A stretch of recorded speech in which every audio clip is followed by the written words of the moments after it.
வணக்கம். இன்றைய செய்திகள். டெல்லியில் மத்திய நிதியமைச்சர் நிர்மலா சீதாராமனை அதிமுக எம்பிக்கள் சி.வி. சண்முகம், எம். தனபால், முன்னாள் அமைச்சர் எஸ்.பி. வேலுமணி ஆகியோர் சந்தித்து பேசியுள்ளனர். அதிமுக தலைவர்களின் சந்திப்பு படத்தை மத்திய நிதியமைச்சர் நிர்மலா சீதாராமன் தனது அலுவலக பெயரிலான எக்ஸ் சமூக ஊடக பக்கத்தில் பகிர்ந்த பிறகே இந்த தகவல் வெளியே தெரிந்தது. இந்த சந்திப்பின் முழு விபரத்தை அதிமுக தலைவர்களோ மத்திய அமைச்சர் தரப்போ வெளியிடப்படவில்லை. அதே சமயம் தமிழகத்தில் நிலவும் அரசியல் சூழல்கள், கூட்டணி வியூகம் போன்றவை தொடர்பாக மத்திய அமைச்சருடன் அதிமுக தலைவர்கள் ஆலோசித்திருக்க கூடும் என்று அலுவல் பூர்வமற்ற தகவல்கள் தெரிவித்தன. இந்த சந்திப்பின் போது எஸ்.பி. வேலுமணி சார்பில் கோவையில் மெட்ரோ ரயில் திட்டத்தை மத்திய அரசு பரிசீலிக்க வலியுறுத்தியும் கடிதம் ஒன்றும் மத்திய அமைச்சரிடம் வழங்கப்பட்டதாக கூறப்படுகிறது. வழக்கமாக அதிமுக சார்பில் டெல்லியில் உள்ள பாஜக தலைவர்களை மூத்த தலைவரான மு. தம்பிதுரையை சந்திப்பது வழக்கம். அவர் நீங்களாக மற்ற எம்பிக்கள் நிர்மலா சீதாராமனை சந்தித்து பேசியிருப்பது அரசியல் வட்டாரத்தில் பரவலான கவனத்தை ஈர்த்துள்ளது. தமிழகத்தில் பிரதமரின் உஜ்வாலா யோஜனா திட்டத்தின் கீழ் ஏழை மக்களுக்கு இலவச சமையல் கேஸ் சிலிண்டர் இணைப்பு வழங்கும் பணியை எண்ணெய் நிறுவனங்கள் துவங்கியுள்ளன. மத்திய அரசு பிரதான் மந்திரி உஜ்வாலா யோஜனா என்ற இலவச கேஸ் இணைப்பு வழங்கும் திட்டத்தை 2016ஆம் ஆண்டு மே மாதம் துவங்கியது. இந்த திட்டத்தில் தமிழகத்தில் ஏற்கனவே 40 லட்சம் பேருக்கு இலவச கேஸ் இணைப்புகள் வழங்கப்பட்டுள்ளன. இந்நிலையில் நாடு முழுவதும் பிரதமர் திட்டத்தில் கூடுதலாக 25 லட்சம் புதிய இலவச கேஸ் இணைப்புகள் வழங்கப்பட உள்ளதாக மத்திய அரசு கடந்த அக்டோபரில் அறிவித்தது. அதன்படி தமிழகத்தில் ஏழை மக்களுக்கு இலவச கேஸ் இணைப்பு வழங்கும் பணியை எண்ணெய் நிறுவனங்கள் துவங்கியுள்ளன. இலவச கேஸ் இணைப்பு பெற விரும்பும் ஏழை பெண்கள் ஆதார் எண், வங்கி கணக்கு புத்தக நகல் உள்ளிட்ட ஆவணங்களுடன் வீடுகளுக்கு அருகில் உள்ள பொதுத்துறை எண்ணெய் நிறுவனங்களில் கேஸ் ஏஜென்சிகளை அணுகலாம் என்றும் கூறியுள்ளனர். கடலூர், தேனி, தென்காசி, நாமக்கல், பெரம்பலூர், திருச்சி ஆகிய 6 மாவட்டங்களில் உள்ள 8 கிராமங்களில் நத்தம் புறம்போக்கு நிலங்களுக்கு நிலவரி திட்டத்தை செயல்படுத்த அரசு உத்தரவிட்டுள்ளதாக தகவல் வெளியாகியுள்ளது. சம வேலைக்கு சம ஊதியம் வழங்க வேண்டும் என சென்னை உயர்நீதிமன்றம் பிறப்பித்த உத்தரவை எதிர்த்து தமிழக அரசு மேல்முறையீடு செய்ததை கண்டித்து தமிழ்நாடு செவிலியர்கள் மேம்பாட்டு சங்கம் சார்பில் உண்ணாவிரத போராட்டம் நடைபெற்றது. சென்னை ஓமந்தூரார் தோட்டம் சிவானந்த சாலையில் நடந்த உண்ணாவிரத போராட்டத்தில் செவிலியர்கள் பெரும் திரளாக பங்கேற்றனர். போராட்டம் குறித்து சங்கத்தின் செயலர் சுபின் கூறும்போது, அதிமுக ஆட்சி காலத்தில் நாங்கள் நடத்திய போராட்டத்திற்கு ஆதரவு தெரிவித்து அப்போது எதிர்க்கட்சி தலைவராக இருந்த முதலமைச்சர் ஸ்டாலின் நாங்கள் ஆட்சிக்கு வந்தால் அனைத்து தொகுப்பூதிய செவிலியர்களும் பணி நிரந்தரம் செய்யப்படுவர் என வாக்குறுதி அளித்தார். திமுக ஆட்சிக்கு வந்ததும் 3000 செவிலியர்கள் பணி நிரந்தரம் செய்யப்பட்டனர். இன்னும் 8000 செவிலியர்கள் தொகுப்பூதிய அடிப்படையில் பணியாற்றி வருகின்றனர். இதனிடையே தொகுப்பூதிய செவிலியர்களுக்கு சம வேலைக்கு சம ஊதியம் வழங்க வேண்டும் என சென்னை உயர்நீதிமன்றம் உத்தரவிட்டது. இதை எதிர்த்து தமிழக அரசு உச்சநீதிமன்றத்தில் மேல்முறையீடு செய்துள்ளது.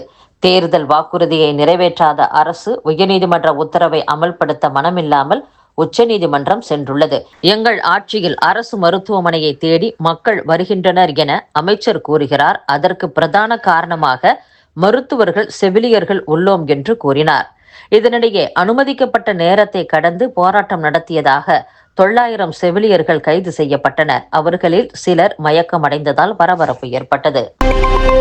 IAS, IPS அதிகாரிகள் வீடுகளில் அரசு ஊழியர்களும் போலீசாரும் வேலையாட்களாக நியமிக்கப்படும் ஆர்டர்லி முறையை முற்றிலுமாக ஒழிக்க வேண்டும் என கடந்த 2022ஆம் ஆண்டு சென்னை உயர்நீதிமன்றம் உத்தரவிட்டிருந்தது.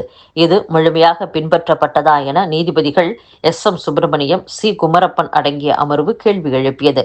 இந்த வழக்கு நேற்று மீண்டும் விசாரணைக்கு வந்தது.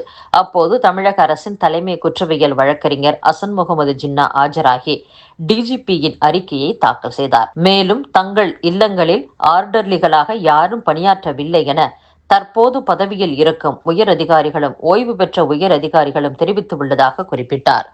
அப்போது நீதிபதிகள் ஒரு ஆர்டர்லி கூட பணியில் இல்லையா என கேள்வி எழுப்பினர். அதற்கு தற்போது ஒருவர் கூட இல்லை, அவ்வாறு இருப்பதாக புகார் வந்தால் உடனே நடவடிக்கை எடுக்கப்படும் என அசன் முகமது ஜின்னா பதிலளித்தார். இதையடுத்து நீதிபதிகள் சிறைத்துறையில் ஆர்டர்லி முறை ஒழிக்கப்பட்டதைப் போல சட்டம் ஒழுங்கு காவல் பிரிவிலும் ஒழிக்கப்பட வேண்டும், ஆர்டர்லி முறையை பின்பற்றுவது குற்றம், பணியில் இருப்பதாக கூறிவிட்டு அதிகாரி வீட்டு வேலைகளில் ஈடுபடும் காவலர்களை கண்காணிக்கும் நடைமுறைகள் குறித்து தகவல் தெரிவிக்க வேண்டும் என்று உத்தரவிட்டனர். தூத்துக்குடியில் பசுமை தாமிர உற்பத்தி ஆலை அமைக்க அனுமதி கோரிய மனுக்களை பரிசீலிக்கும்படி தமிழக அரசுக்கு உத்தரவிடக் கோரி வேதாந்தா நிறுவனம் சார்பில் புதிய வழக்கு தாக்கல் செய்யப்பட்டுள்ளது. தமிழக அரசின் உத்தரவை அடுத்து தூத்துக்குடி ஸ்டெர்லைட் ஆலை கடந்த 2018ஆம் ஆண்டில் மூடப்பட்டது. இந்த உத்தரவை எதிர்த்து ஸ்டெர்லைட் நிறுவனத்தை நிர்வகிக்கும் வேதாந்தா நிறுவனம் சார்பில் தாக்கல் செய்த வழக்கை சென்னை உயர்நீதிமன்றம் தள்ளுபடி செய்து 2020இல் உத்தரவிட்டிருந்தது. இதை உச்சநீதிமன்றமும் உறுதி செய்தது. இந்நிலையில் பசுமை முறையில் தாமிரம் உற்பத்தி செய்யும் ஆலை அமைக்க அனுமதி கோரி வேதாந்தா நிறுவனம் தரப்பில் சென்னை உயர்நீதிமன்றத்தில் புதிய மனு தாக்கல் செய்யப்பட்டுள்ளது. திமுக இளைஞரணி மண்டல மாநாட்டிற்காக சரளை மண் திருடியவர்கள் மீது நடவடிக்கை எடுக்க கோரியவர்களை கைது செய்தது பேரவலம் என்று நாம் தமிழர் கட்சியின் தலைமை ஒருங்கிணைப்பாளர் சீமான் தெரிவித்துள்ளார். திருவண்ணாமலையில் கடந்த 14ஆம் தேதி முதலமைச்சர் ஸ்டாலின் பங்கேற்ற திமுக இளைஞரணி மாநாடு நடந்தது. அந்த இடத்தை சமப்படுத்த மலப்பம்பாடி ஏரியில் இருந்து 2000 லோடு சரளை மண் சட்டவிரோதமாக திருடப்பட்டுள்ளது. இது திமுகவினருக்கு சொந்தமான அருணாச்சலேஸ்வரா சர்க்கரை ஆலை வளாகத்தில் கொட்டி வைக்கப்பட்டது. அனுமதியின்றி ஏரிக்கரையில் 30 அடி தார் சாலை அமைக்கப்பட்டது.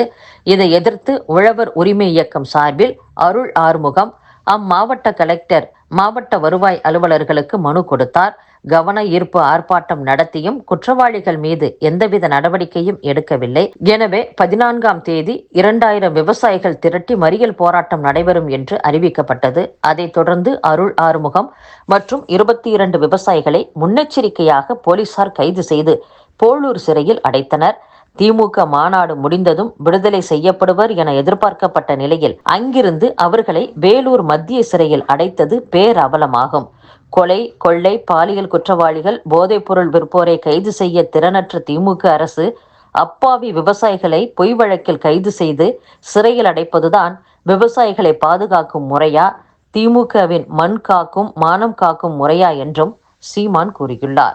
இத்துடன் செய்திகள் நிறைவடைகின்றன. மீண்டும் நாளை சந்திப்போம். வணக்கம்.